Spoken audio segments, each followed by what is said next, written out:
जो वहाँ पर जल स्नान के लिए धारा आ रही है उसमें मल जल मिला हुआ है। जो वहाँ पर जल स्नान के लिए धारा आ रही है उसमें मल जल मिला हुआ है गंदे नालों का। स्नान के योग्य उसको वैज्ञानिक लोग नहीं मान रहे हैं। और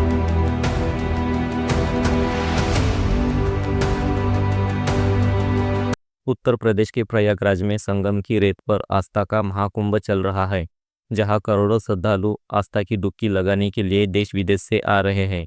सरकारी आंकड़ों के मुताबिक अब तक 50 करोड़ से ज़्यादा श्रद्धालु पवित्र स्नान कर चुके हैं। लेकिन क्या जिस जल में श्रद्धालु स्नान कर रहे हैं वह वाकई में पवित्र है? महाकुंभ में स्नान के लिए प्रयुक्त जल की पवित्रता को लेकर अब सवाल खड़े हो रहे हैं। ज्योतिर्मठ के शंकराचार्य मुक्तेश्वरानंद ने इस मुद्दे पर सरकार को घेरा है। उन्होंने कहा कि जिस जल में करोड़ों लोग डुबकी लगा रहे हैं उसमें गंदे नालों का मलजल मिला हुआ है और उसी में आप करोड़ों लोगों को नहाने के लिए विवश कर रहे हैं।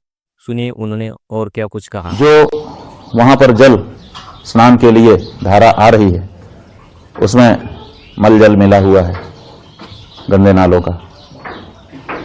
स्नान के योग्य उसको वैज्ञानिक लोग नहीं मान रहे हैं और उसी में आप करोड़ों करोड़ लोगों को नहाने के लिए विवश किए हुए हैं। वो अपनी श्रद्धा से नहा रहे हैं वो अलग बात है, लेकिन आपका तो काम था कि नालों को थोड़े दिन के लिए या तो रोक देते या तो डाइवर्ट कर देते, ताकि कम से कम स्नान के समय शुद्ध जल उनको धारा का मिल सकता। वो नहीं कर पाए तो इसका मतलब क्या है? इसका मतलब है कि कोई प्रबंधन है। आपको पहले से पता था, 6 साल पहले से पता था कि 6 साल के बाद कुंभ आएगा, 12 साल के पहले से पता था कि 12 साल के बाद कुंभ आएगा, तो आपने इस बारे में कोई प्रयास क्यों नहीं किए? तो आपने सुना कि शंकराचार्य ने यूपी सरकार को कहा कि जब आपको पता था कि 6 साल या 12 साल के बाद कुंभ आएगा तो आपने पहले से प्रबंध क्यों नहीं किया? जल को साफ क्यों नहीं कराया? गंदे नालों को क्यों नहीं रोका? आपको हम बता दें कि शंकराचार्य महाकुंभ में हुए कुप्रबंध पर बोल रहे थे, तभी उन्होंने स्नान वाले जल की पवित्रता पर भी प्रश्न उठा दिया। साथ ही उन्होंने महाकुंभ के प्रबंधन पर कई सारे सवाल उठाए। उन्होंने यह भी कहा कि 300 किलोमीटर का जाम लगता है, लोगों को अपना सामान उठाकर पैदल चलना पड़ता है। साथ ही शंकराचार्य ने भगदड़ में गए लोगों की जान पर भी कहा कि आपने पहले से वहां पर व्यवस्थाएं क्यों नहीं की, अब देखिए, बस तो प्रचार ही किया। राजनीतिक दलों की अपनी भाषा होती है और जब मौका आता है तो वो लोग अपने ढंग से अपनी बात कहते हैं। लेकिन एक सनातनी होने के नाते, कुंभ में जाकर लौटे हुए अनुभवी होने के नाते और आप चैनलों के माध्यम से परिस्थितियों को देखने समझने के नाते हम क्या कहना चाहेंगे? आप ये बताइए कि 300 किलोमीटर का जाम लगता है, कोई प्रबंधन नहीं है तो क्या है? जो लोग वहां पर पहुंचे हैं 25-25, 30-30 किलोमीटर उनको पैदल चलना पड़ता है अपना सामान उठा करके।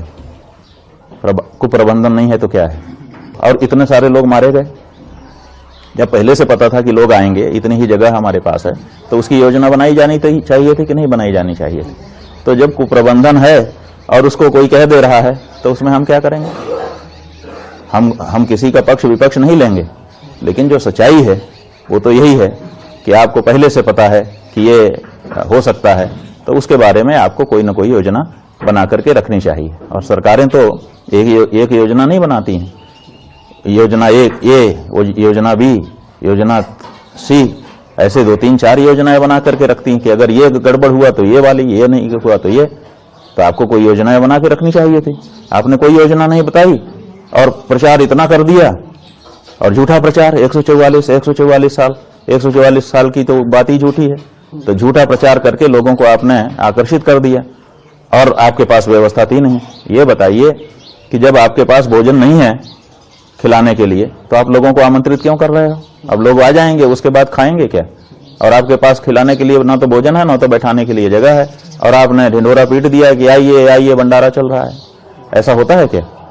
जितने लोगों की व्यवस्था आप कर सकते हैं उतने लोगों के लिए आप आमंत्रण करिए और उतने लोगों को ठीक से वहां पर जो भी किया जाना है करके वापस भेजिए, सुरक्षित आशीर्वाद लीजिए।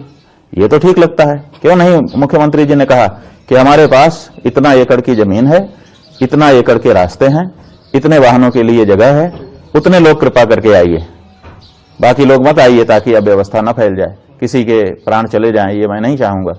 इस बारे में क्यों नहीं सतर्कता बताई गई, लेकिन नहीं किया गया।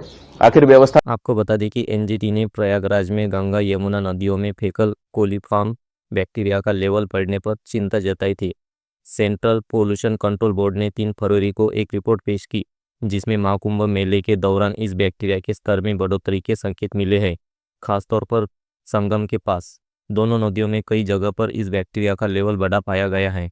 स्नायु स्नान के दिनों में यह बढ़ोतरी ज़्यादा देखने को मिली है। सीपीसीबी ने अपनी रिपोर्ट में कहा कि पानी की क्वालिटी बिगड़ने से प्रयागराज की नदियों का पानी नहाने लायक नहीं है। फेकल कोलीफॉर्म बैक्टीरिया इंसान और जानवरों के मल में होता है और सीवेज के जरिए पानी में मिल जाता है। इससे पानी की क्वालिटी खराब हो जाती है। अब देखना यह होगा कि इस रिपोर्ट और अब शंकराचार्य मुक्तेश्वर आनंद के इस बयान के बाद यूपी सरकार की तरफ से क्या बयान आता है।